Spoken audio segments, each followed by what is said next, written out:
Hello, everyone. This is Jennifer Brown, Family Consumer Science Agent with the North Carolina Cooperative Extension Service. Tomorrow is the first day of May, and May is Older Americans Month, so we want you to make your mark this May. This is our Throwback Thursday presentation on how to have healthy living as we age.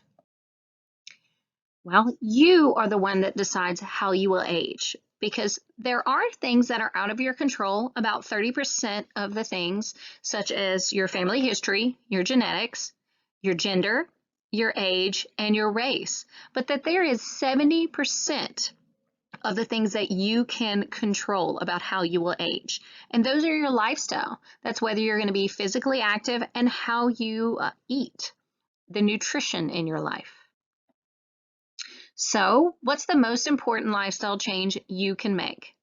This is something that's kind of individual that you have to kind of answer yourself because you might be one of those individuals that's really good at exercising, but your plates aren't that balanced. Or it might be the opposite. You are really good about eating nutritious, healthy foods, but you hate being physically active. And it could be with everything that's going on right now that your normal routine has gotten thrown out of whack. So it's up to you to try to figure out what is an important lifestyle change that you can make and start with small baby steps. Don't just, talk about, oh, I'm going to lose this much weight. That's not a lifestyle change. That's a result of an actions that you make to reach that lifestyle change.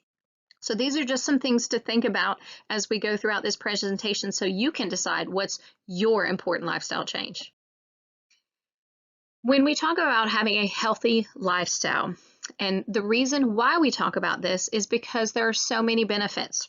You have the reduced risk of diabetes, cardiovascular disease, reduced risk of cancer, and you just feel so much better. And we'll get into talking about the MyPlate, but a lot of the nutrition and healthy lifestyle resources that we refer people to can be found at the choosemyplate.gov website.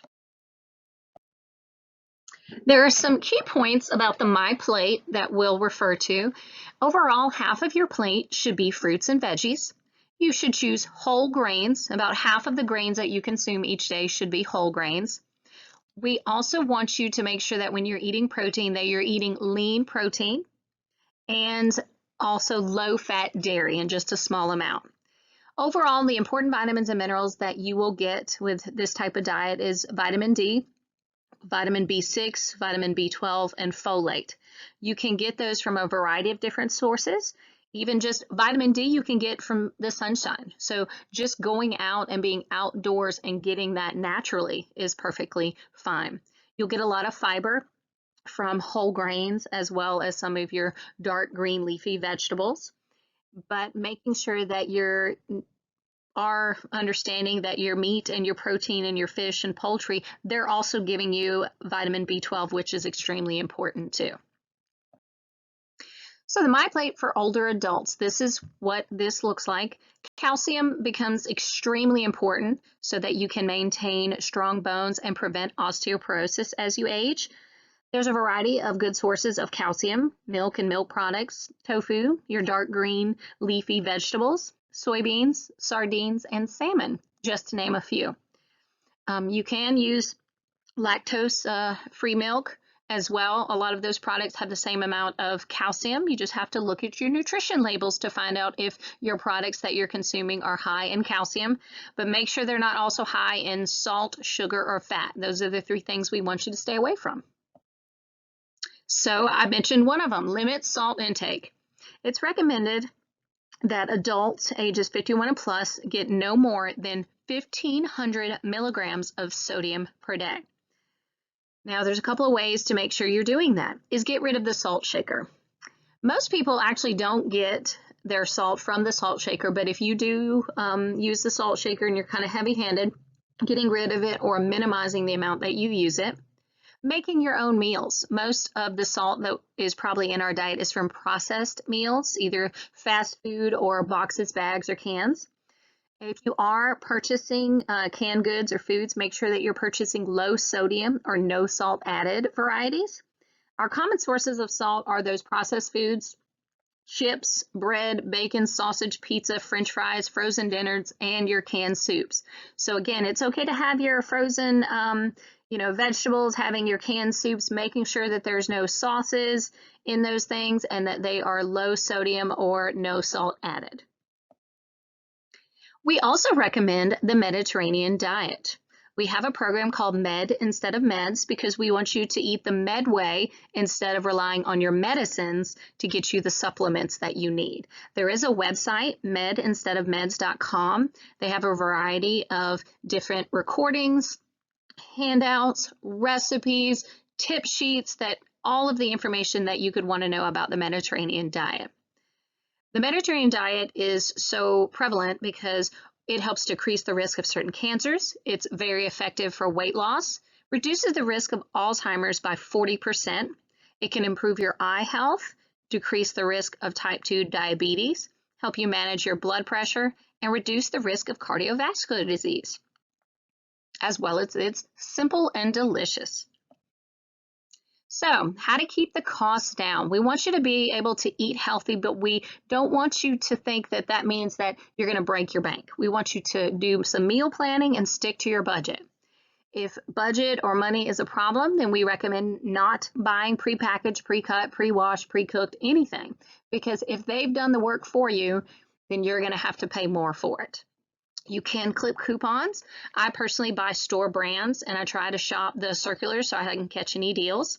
I will buy in bulk if it is cheaper and if I'm going to eat all of it. There's no point in buying a 3-pound bag of apples if I'm going to toss half the bag away because they rot before I eat them.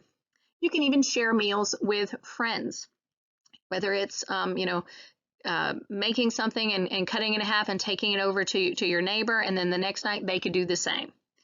As well as buy foods in season. A lot of times we're buying fruits and veggies and it's not in season, so it costs more. Right now we're starting strawberry season, so you can get a lot of strawberries from local farms and help support our local farmers.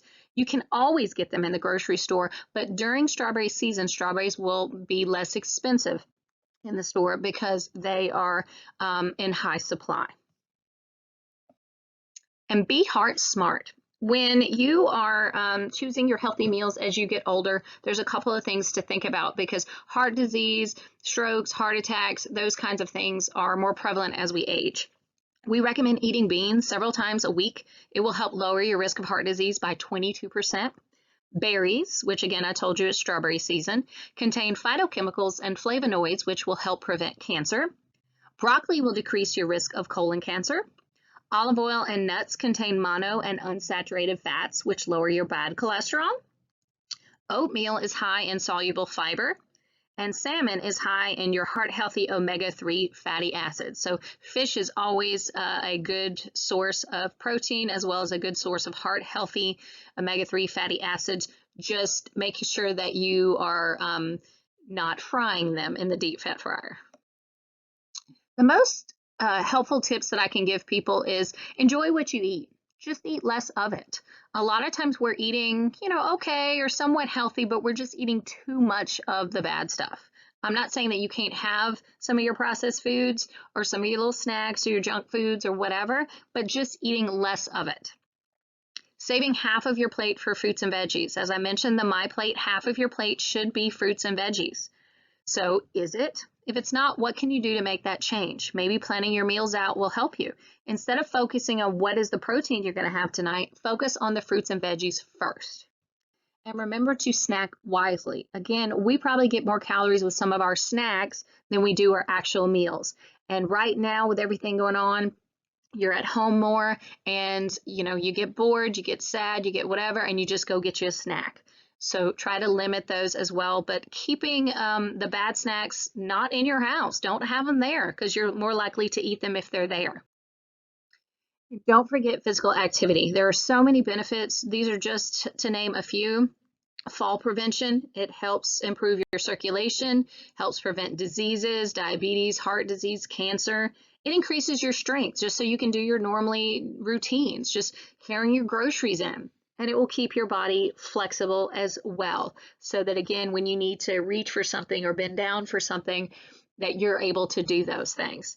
Right now, the Preston County Senior nor the Granville County Seniors are open at the moment, but all of the facilities, when they do open back up, have daily fitness classes and gym equipment, or just lots of fun things that you can do. But right now you can, go for a walk on the park or just around your neighborhood. You can take the stairs if you go somewhere, not the elevator. You can just get up and do some sit-ups or whatever kind of exercises you want to do during your commercials on your TVs. You can just make up some home workouts as well. We've got more videos and information on our Facebook page about some physical activity ideas for you guys as well. The Go for Life curriculum out of the National Institute on Aging is wonderful, so you can always Google Go for Life. They have plenty of videos about physical activity. The 4 types of exercise that we are talking about when we say being physically active is endurance. This is your aerobic exercise. It's going to increase your breathing, your heart rate. This tends to be what you think about when you think about exercise. But the other 3 are extremely important too. Your strength training, you can use actual weights. You can use a resistance band. You can do kind of push-ups against the wall using your own body weight. You can do canned goods, lifting those like they're weights. Balance exercises, again, you can just stand on one foot, do some heel to toe walk, using a chair for extra support if you need to, but just challenging your body to maintain equilibrium. Can you stand on one foot? Can you close your eyes and stand on one foot? These things will just build up your balance so you're less likely to fall as you age. And then the last type of exercise is your flexibility. This is your stretching. You're supposed to stretch before kind of a workout. You do a warm up and a cool down. Stretches are wonderful ways to do that, whether it's yoga or Pilates or just simple, stretching like you just do when you get out of bed. You can get your exercise done before your feet ever hit the floor doing your stretches in the morning. And we all need a little motivation. So find something you enjoy. I'm not going to tell you what type of physical activity you have to do. I'm not going to say you need to go jogging or ride your bike or whatever, because you might hate both of those things. But find something you enjoy. It could just be dancing around, turning on some of your favorite music. It could be you have an exercise video. It could be walking. It could be lifting some weights, whatever. But it needs to be something that you enjoy, because you're more likely to be motivated to continue. If you can go with a buddy, maybe you have someone in your home that you can go to the park with and go walking, or just go walking down your road. Scheduling exercise, writing it on your calendar, doing it before you do anything else in the morning. Setting a goal. It doesn't have to be a long-term goal, just even from this week to next week, what am I going to achieve? It needs to be something that you can actually achieve, and an actual action. So not, I'm going to lose weight. No, that's the result of an action. But an action is, I'm going to walk a mile every day for 3 days, Monday, Wednesday, and Friday. The more details you put in your action, the more likely you are to achieve it. And then last but not least, reward yourself. Whether it's give yourself a pat on the back, buy something you've been looking at that you want, as long as you have the money to do that and you're not going to get into any problems that way. But don't reward yourself with food. Reward yourself with something else. And again, remember, this is our little motivation. Pain doesn't tell you when you ought to stop. Pain is the little voice in your head that tries to hold you back, because it knows if you continue, you will change. Don't let it stop you from being who you can be. Exhaustion tells you when you ought to stop. You only reach your limit when you can go no further. And during this time, we also want to encourage everyone to work their brain. Use it or lose it. Challenge your mind, whether it's doing some puzzles. There's so many different apps on the phones that you can get little trivia games or little Sudoku puzzles or just whatever. This will help reduce the risk of Alzheimer's, and it's increasing that blood flow to your brain. You can do simple things like learning another language, learn to use your non-dominant hand, learn to play an instrument, play those brain fitness games, or just learn something new, even taking up a new hobby to learn. There's a lot of videos that online that will teach you how to paint, how to draw, how to play an instrument, different things like that. So just remember, kind of as a summary, our key points to healthy aging: eat a variety of healthy foods, move your body more. So even if you're only moving 5 minutes, if you can get up to 10, awesome.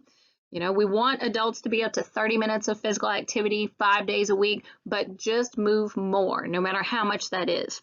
And don't forget to challenge your mind. This has been Jennifer Brown, Family Consumer Science Agent with the North Carolina Cooperative Extension Service. If you have any questions, if you need any information, you can always follow and like our Facebook page at facebook.com/PersonGranvilleFCS, or you can email me, jennifer.brown@ncsu.edu. Thanks for tuning in.